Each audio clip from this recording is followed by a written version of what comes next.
queridas mentes inquietas, en el vídeo de hoy vamos a hablar de mi To Be Read de desarrollo personal, así que bueno, los he dividido por categorías y espero que os guste el vídeo. El primero es el código de la emoción, que es escrito por un médico holístico por lo visto reconocido, se llama Bradley Nelson, Dr. Bradley Nelson. Y me parece muy interesante, primero porque lo ha escogido mi hermana y ella no cree en los libros de autoayuda, cree que son una plaga. Yo opino que hay libros de autoayuda que ayudan mucho y otros que simplemente inspiran, que te generan una emoción positiva a intentarlo y que luego pues es más bien basura porque además de inspirarte a hacer las cosas y decirte que si quieres puedes, no van más allá y yo creo que si quieres puedes no siempre es así. Así que este libro, si lo ha elegido mi hermana, tiene que ser con una base científica, aunque sea mínimamente. Y como persona altamente sensible, me parece muy interesante poder ahondar en el tema de las emociones y del subconsciente y por qué sentimos y cómo sentimos y todo eso. Y también tiene herramientas y maneras de gestionar todo eso, creo. Así que es un libro que lo tengo ya en mi lista por leer desde diciembre, que fue un regalo de Navidad, pero nunca me he puesto a leerlo. Así que, ¿qué opináis? Luego tenemos a Oliver Sacks, que es un neurólogo y es uno de los grandes escritores clínicos. Y estos son varios mini cuentos, bueno, no son cuentos, son escritos, son textos breves en los que habla de varios protagonistas. Y de este libro me gustaría leeros la parte de atrás porque me parece maravilloso este libro y creo que ahonda mucho en el tema de la enfermedad, de cómo nos sentimos respecto a la enfermedad, cómo nos podemos sentir enfermos, cómo a veces dependemos de esa enfermedad, porque para nosotros, si llevamos mucho tiempo en una enfermedad, nos convertimos para nosotros mismos en esa enfermedad. Me refiero, si has sufrido por mucho tiempo, ponte cáncer, pues tú ya, como que en tu mente, tú ya no eres una persona como tal, eres una persona con cáncer o eres, no sé si me explico. Entonces, en esos casos, cuando creamos una dependencia con la enfermedad me parece muy tóxico, porque no somos solo esa enfermedad, sino que somos muchas variables y muchas formas de ser y no tenemos que depender para explicarnos a nosotros mismos cómo somos, para llegar a la raíz de quiénes somos con una enfermedad. Así que bueno, os leo lo que pone. Un pintor que tras un accidente de coche deja de ver el color, un cirujano cuyos continuos tics y convulsiones solo remiten cuando opera, o pilota su aeroplano. Un hombre que tras toda una vida de ceguera recupera la vista solo para darse cuenta de que no sabe ver. Una profesora autista capaz tan solo de tratar y comprender a los animales. Y a que en la complejidad de las emociones humanas deja tan perpleja que siente como un antropólogo en Marte. He aquí algunos de estos relatos paradójicos que nos presentan un aspecto de la existencia que no sería imposible conocer sin esa anomalía denominada enfermedad. La tesis que mantiene el autor es que no se trata tanto de curarse de la enfermedad, pues algunas de las que acá aparecen como el autismo, el síndrome de Tourette o la cromatopsia no admiten el concepto de curación, sino de aprender a vivir con ella, a pesar de lo grotesco que pueden ser algunos síntomas de lo diferente que pueda sentirse el paciente respecto a los así denominados normales. En estas 7 parábolas sobre la mutabilidad de la condición humana, Sacks demuestra otra vez su excepcional talento como narrador, su vastísima cultura y su capacidad para hacer que esos personajes a primera vista estrambóticos acaben pareciéndonos familiares y normales. Vale, me parece una maravilla de libro, se llama Un antropólogo en Marte y tiene mucho sentido, ¿no? Porque un antropólogo es el que estudia la raza humana, el ser humano, y está en Marte. Entonces, el hecho de que yo haya vivido con una enfermedad durante muchos años o tenga un trastorno, me hace pensar mucho en cuándo me curaré. Entonces, aquí narra e intenta dar ejemplo de que no es tanto el curarse, sino el poder remitir esos síntomas, poder entenderlos y que la belleza está en que cada uno somos individuos irreemplazables y que no es tanto curarse, sino es entender lo que nos pasa y comprendernos. Y luego, Bueno, Oliver Sacks no se quiere mantener quieto. Voy a dejarlo por aquí. Luego tengo Adicción al pensamiento, que es de Pedro Jaravera, que es un profesor en la Universidad de Murcia y es un psicoterapeuta también.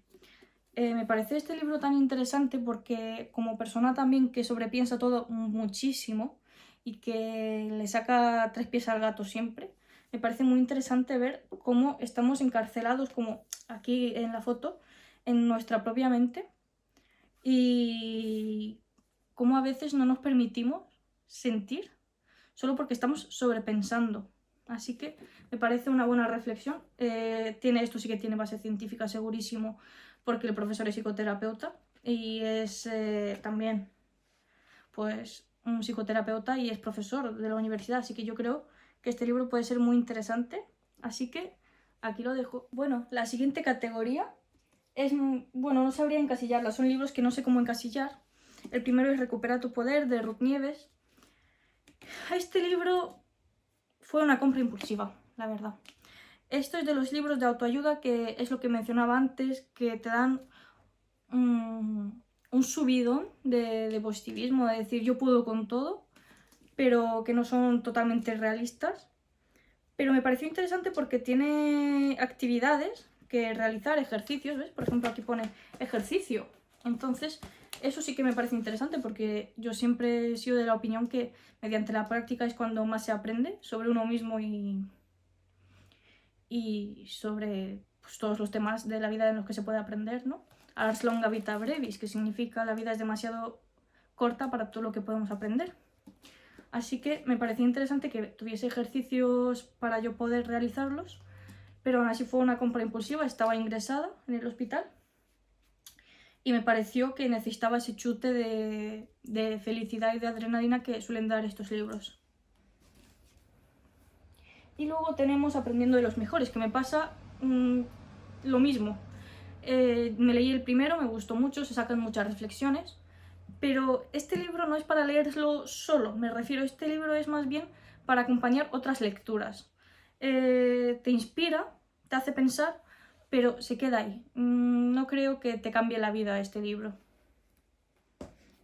Y bueno, si habéis leído alguno de todos estos que os estoy mencionando, por favor decídmelo por los comentarios, qué os han parecido, qué opináis. Y bueno, sobre todo este, ahora sé que han sacado también el 4 y 5 y no sé qué hacer, porque mi, mi ímpetu materialista me dice, cómpratelos, que se quedan súper bonitos. Y luego mi otra parte dice, léete primero el 2 y el 3 y ya luego decides si te gusta para comprarte el 4 y el 5. Pero bueno, ya sabéis lo que dicen, que leer libros y comprar libros son dos hobbies diferentes. Luego tenemos los que yo encasillo como filosofía. Tenemos Las casualidades no existen, de Borja Vilaseca, que este libro promete hacer dudar a los creyentes de lo que creen y a los ateos de no creer. O sea, habla de la espiritualidad y de las religiones. Y yo creo que es un tema que me parece muy interesante, porque creo que es uno de los temas que más se nos ha inculcado desde pequeños a debatirnos entre una u otra posición.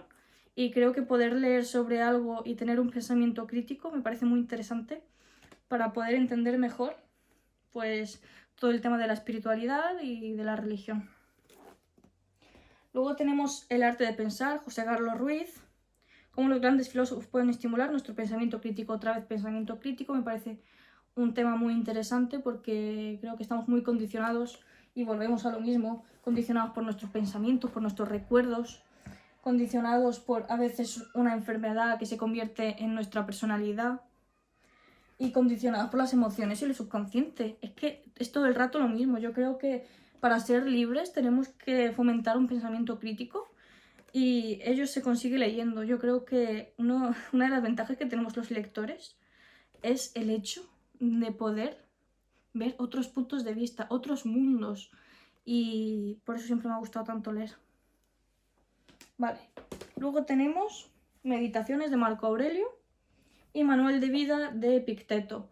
¿Por qué me parecen tan interesantes? Me leí Invicto, no me acuerdo del autor, que hablaba del estoicismo, y el estoicismo me parece algo muy interesante, una rama filosófica muy interesante, y me gustaría pues darle un poco más de importancia en mi vida al estoicismo y a la disciplina y a la virtud. Así que me han parecido libros muy interesantes que me aportarán muchas reflexiones y formas de ver todo esto que estábamos hablando de la identidad, la espiritualidad y de cómo afrontar situaciones difíciles en la vida. Y bueno, la última categoría es emprendimiento y dinero. Me parece un tema muy interesante. Ahora mismo me estoy leyendo El Manifiesto Capitalista de Robert Kiyosaki, que es el autor de Padre Rico, Padre Pobre. Y no me he leído El Manifiesto Comunista, eso sí que es verdad, pero me ha parecido siempre muy curioso ver las tendencias políticas, aunque yo no tenga una opinión muy basada en qué partido político me gustaría apoyar, porque es un tema del que no he profundizado. Sí que me parece interesante poder leer esto para poder entender otros puntos de vista, me refiero. Está a izquierdas y está a derechas. Y yo no sé en cuál me ubico. Yo creo que me ubico en algunos temas más en derechas y otros en más de izquierdas. Pero poder leer algo que de principios te impacta, porque hay muchas cosas de las que habla, de las que no estoy de acuerdo, me parece muy importante para poder generar ese pensamiento crítico. Entonces, pues sí, lo estoy disfrutando. Hay partes que me parecen más aburridas, pero porque no las llego a entender, como puede ser cuando narra la guerra de Vietnam, porque él estuvo como soldado. Pero sí que me parece muy interesante poder poner en duda todo aquello que yo he tenido como herencia familiar, por ejemplo, el hecho de que o herencia también de la sociedad, de lo que me rodea, el haber visto cómo Barack Obama nos parecía un presidente bueno y aquí se le ponga en duda y se le dé valor a Donald Trump. Así que me parece muy interesante poder poner en duda todos mis pensamientos que han sido generados por la sociedad y poder decidir por mí misma si estoy de acuerdo con X o con Y. Y luego tenemos uno de Brian Tracy, que es Multiplica tu dinero. Creo que tenía otro de Brian Tracy. No sé dónde lo he dejado. Qué raro. Bueno, tengo el de Brian Tracy de Multiplica tu dinero.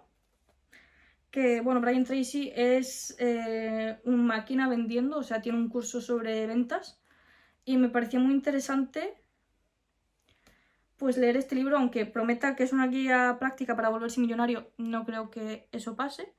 Me refiero, no creo que leer solo un libro te vaya a hacer millonario. Yo creo que tienes que tener esa educación financiera que tanto falta en los colegios, como decía Robert Kiyosaki en este libro. Y el hecho de leer este libro puede darme más pistas y más herramientas para poder entender mejor el dinero, el estado financiero y por qué todo se mueve como se mueve. Entonces me parece un libro interesante y, como os decía, en el Manifiesto Capitalista habla de que en las escuelas se enseña desde el miedo y desde la escasez. Entonces me parece muy interesante poder leer algunos puntos de vista y poder entender qué opina Robert Kiyosaki, que es, bueno, no sé si es multimillonario o millonario o cómo se le describe, pero es interesante. Y luego por último tenemos el de Natalia de Santiago, que es Invierte en ti, que me parece interesante para poder entender cómo, pues, no organizar tanto la economía como pone aquí, sino cómo poder, ¿ves? Hay trucos, hay ejercicios. Entonces, el poder poner en práctica todo esto, porque me considero una persona que es bastante influenciable.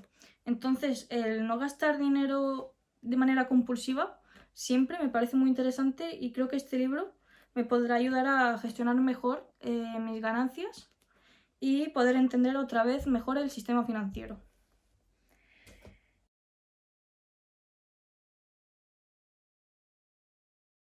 Y bueno, estos han sido todos los libros que tengo en pendientes de desarrollo personal. Siempre va creciendo esta lista porque me parece un tema muy interesante. Y bueno, espero que os haya gustado el vídeo y ya sabéis que nos vemos por aquí.